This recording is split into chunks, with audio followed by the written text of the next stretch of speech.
Hi guys, welcome back to the channel. I'm Gaynor. Aidan. And today we're doing a Dodge Challenger Hellcat outruns cops and a helicopter in a high-speed chase. How's he run out the helicopter, outrun the helicopter? Well, I think most of the time when there's a chase, the helicopter's telling the police cars where to go. Yeah. But for some reason, this car got away. And I'm not sure how, but I guess we're going to find out. But police chases are quite cool to watch, I reckon. yeah, so. they are. Let's go. Dodge Challenger Hellcat outruns cop and helicopter in high-speed chase. There you go, Doug. We got him.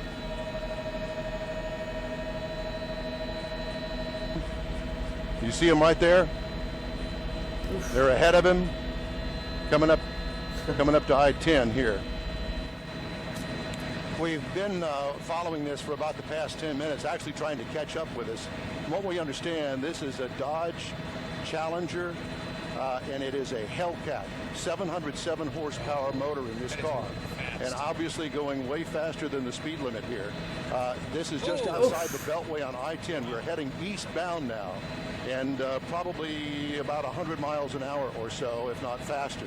Yeah, Don, this he's car going is Yeah, so he's going fast. I'm not getting mixed minus on my IFB, by the way. I'm getting feedback, so I'm turning it down. But Don, that vehicle is clearly going at least 110 miles an hour. And the police are in pursuit of this, and they lost him for a while because he got so far out in front of them, but the tracker helped them pinpoint exactly where he was, and so they I wonder what the person like inside's actually doing, or like, do you know what I mean? Like, is he just like casually chilling there listening to music? No, I reckon is the adrenaline's just not making him stop. Because I've watched a lot of police shows, and when they finally do catch them and they try and run, they seem to be running so fast, and I think it's just the adrenaline that's got so hepped up inside.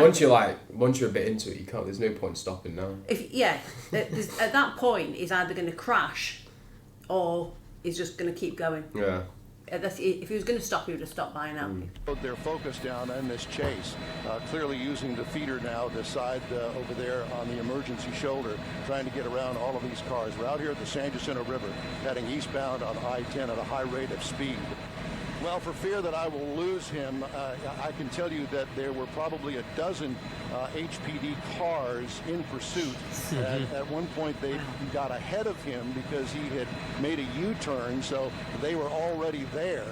He passed them, and I do know that there are sheriff's deputies involved in this as well as the HPD chopper, at least one of them in pursuit with us up here with this chase heading eastbound on I-10. How fast are you going, Don? Our current speed is about 100, 110, so we're kind of keeping up with them. Where that is.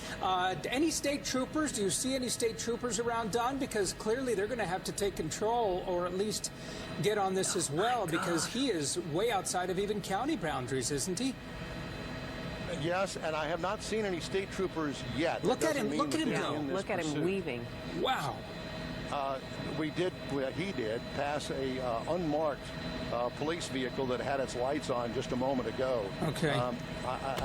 I'm wondering if he's a professional driver.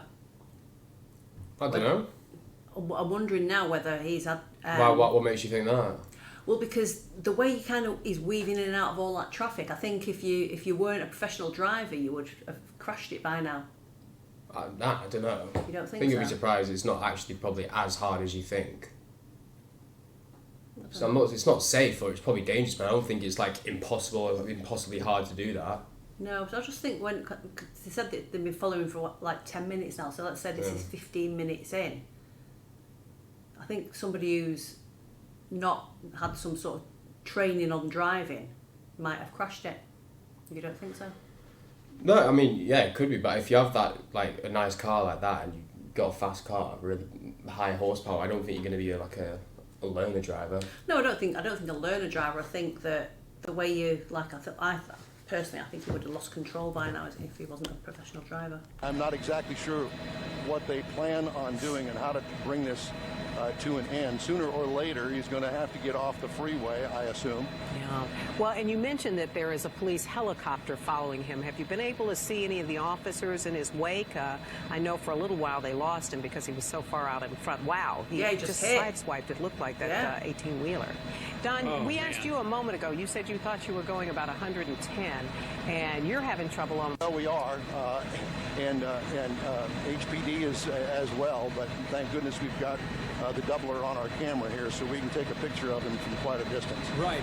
Yeah, we remind the audience that this is not, I mean, he's not right on top of him. The pilot, he has this incredible zooming lens that can go all the way into that vehicle, that it makes it appear that we're right on top, but we're having a tough time keeping up with this guy. And to continue our conversation about our speed, I just checked with Mike Silman, who's at the controls of our Sky Eye helicopter here. We're currently doing 120 miles an hour, and he is losing us. Yeah. We're at the maximum speed right now, but we're going to try to keep with him as long as we can. But obviously, he still continues to pull ahead. We're going to try to keep up with him as long as we can. Well, I think this is one of the first times where the vehicle has actually outrun the chopper. Yeah. I don't know how other way to put it, but I think that's what's happening here, because it's tough to see him, and you could see him right there on the far left. He's right there on the shoulder right now, passing that box truck. The HPD helicopter has had to pull off because they were running low on fuel, so we're up here by ourselves right now. And he continues to move. Now, keep in mind, this guy is traveling well over 120 miles an hour at some point, because our chopper is traveling at a top speed of 120, and we can't keep up.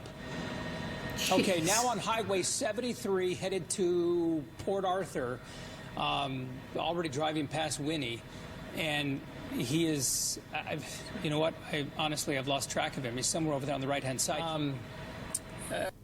And just moving along at speeds that have been incredibly fast, at 130, possibly 140 at times on open stretches. As we look at these pictures, as Art says, he is so far out in front, it's almost hard to keep up with him. And especially as he moves into this very heavily wooded area there, he's disappearing behind the trees. But we've kind of lost him at this point. No, you can't even see him anymore, can you? No.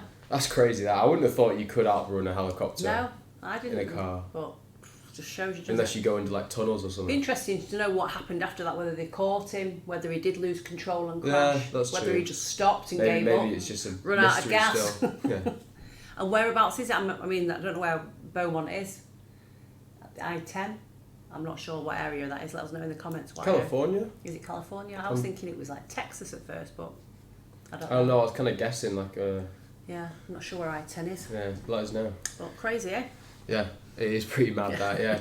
Anyway, hopefully you guys enjoyed the video. If you did, make sure you hit the like and subscribe button for us, and we'll catch you on the next one. Bye. Cheers.